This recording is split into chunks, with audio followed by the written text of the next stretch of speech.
Hi, my name is Egwú, otherwise known as AFROLOGIC, on air, online, worldwide. I'm a crate digger and I'm here with the Egwú Records crew. The first record I purchased, and do I still have it in my collection? I think that could have been Slave, an album of Slave, because there were many record stores then in Sule. I think it was definitely an album of Slave, where one of the band members, till today, it's an iconic album because he raised a newborn baby. And I think that was the first album, and yes, it's still in my collection. A memorable experience with vinyl collecting that stands out. Yeah, DJing in school in England and university, and carrying record crates to gigs. Yeah, we were young and I'm not that big. So maximum, medium, 4 crates, 2 hand, 2 there, then you'd shift. And I realized, look, if you're going to take 3 crates DJing, you have to organize your records. 1984 there. And then I moved, as the years went by, the early years down, the upper years up. There's 1988 there. And then, these are jazz albums. So I know they're jazz albums. They're here, especially.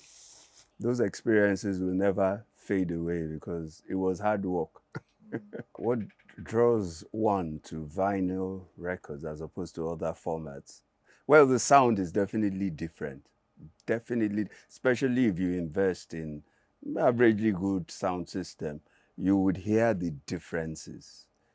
The worst, of course, is MP3. It's compressed, but vinyl definitely sounds different. As they say, warmer, fuller, and even in clubs, vinyl sounds different. How do I define the theme of my vinyl collection? Well, it has gone through phases. Like I mentioned, I was DJing part-time in school, university in England. And so all those years, it was mainly dance music, especially 12-inch singles, and then a couple of albums. I loved jazz. I have a couple of jazz albums, but I bought more jazz albums from people in the last 15 years than then. So then it was mainly dance, funk, soul, disco, 12-inch singles.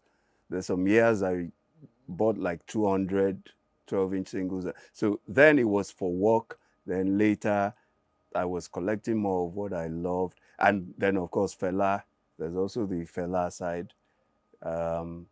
I wish I had more Fela, but what makes a vinyl record a standout for me, collecting-wise? Like I said, it's different phases. If I see a vinyl record, if I'm in my DJ mode, that applies. If I'm in my, this could sell for £100 in 10 years' time, So it really it depends.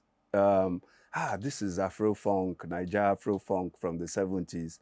It could sell for £50, but it's beautiful music. So it depends. Once I see, I know. The main differences between vinyl record DJing and digital CD or digital DJing. Vinyl DJing, you had to first know your records.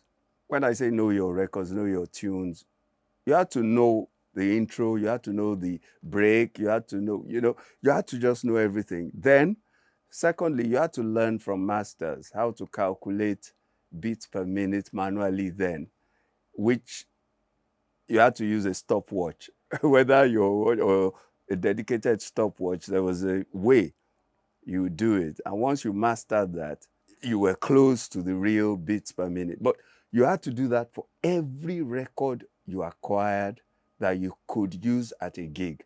So it wasn't just about the digital or the CDJ. Beats per minute are calculated automatically almost, you know. It was rough at the start, but now it's so seamless that. But I didn't really like the CDJ because I'd done vinyl. So I was like, why should I mimic vinyl? So the next thing was I got into Ableton Live and saw that from an early crack version of Ableton Live that, yeah, it's true. You cannot load only loops. You can even load whole songs. But it still had an affinity to vinyl in that, yes, it could roughly calculate BPMs, but you had to fine tune. If, for example, you wanted to BPM a fella song, you'd have to actually load the song into Ableton Live, listen from beginning to the end, because it will calculate but go wrong at some point. You know, when fella tunes stop, and then, so you'd have to now go in, fine tune. And so Ableton kind of brought me back to the vinyl.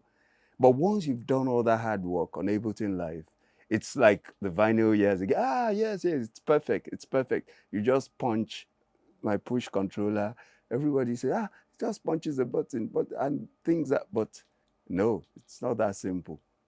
So Ableton brought me back to the vinyl experience, knowing your songs and their BPMs and all that. So, but early we had to have a log of records, their BPMs, and then years, and just organize yourself. Because if you don't organize yourself, how do you pack your crates for gigs? You want to play everything, you can't. Can I remember record stores that I can still? Well, there were some, I think the older shops were so unique and so small that they're probably gone. Those were the ones we bought our funk and soul, and immediately you walked in, they'd say, yes. They'll bring like maybe 10, 12-inch singles. You should listen to these ones. You know, headphone, you listen. But of the general ones, Virgin Records on Oxford Street was good because you just walk in straight, go to the soul and funk section, not usually rock. And Fame Records, that was one. Fame Records, it was behind Oxford Street. And I bought quite a lot of 12-inch singles there with pocket money that parents should never have known that it was records we were buying. But I was making money to DJing. Fame Records behind. And then there was another one which became part of the Soul to Soul movement and beyond Soul to Soul, because the first 12-inch single Soul to Soul made was sold from that record store, and it was Honest Johns. And the Johns is Jons, Honest Johns. And they actually worked closely with Damon Albarn of Blur and recorded an album, full album with Damon Albarn and Tony Allen in Nigeria.